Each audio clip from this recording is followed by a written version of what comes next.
भगवान श्री कृष्ण का जन्म कंस का वध कर समस्त पृथ्वी लोक को उसके अत्याचारों से मुक्त कराने हेतु हुआ था। किशोरावस्था में ही वह गोकुल से मथुरा आ गए तथा दुष्ट कंस का वध किया। कंस की मृत्यु से दुखी उसके श्वशुर जरासंध ने एक विशाल सेना लेकर मथुरा पर आक्रमण कर दिया।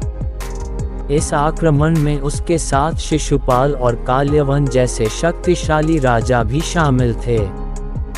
जल्दी ही सेना मथुरा जा पहुंची और मथुरा की राजसभा में कृष्ण तथा बलराम को सेना को सौंपने का संदेश भेजा गया।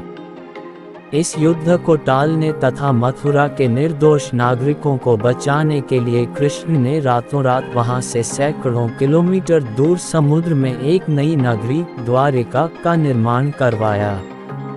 अपनी माया से उन्होंने समस्त नागरिकों, उनके पशुओं तथा संपत्ति को नींद में ही नई नगरी में पहुंचा दिया।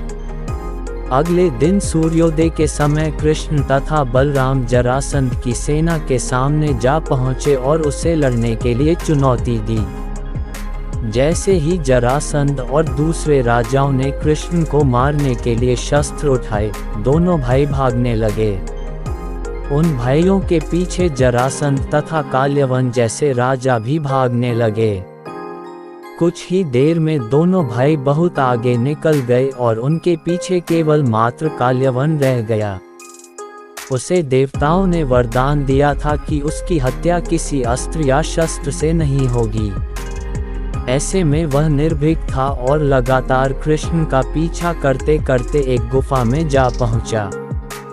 गुफा में राजा मुच्चुकुंद सो रहे थे, जिन्हें इंद्रदेव ने वरदान दिया था कि जो भी उन्हें उठाएगा वह उनके देखते ही जलकर भस्म हो जाएगा।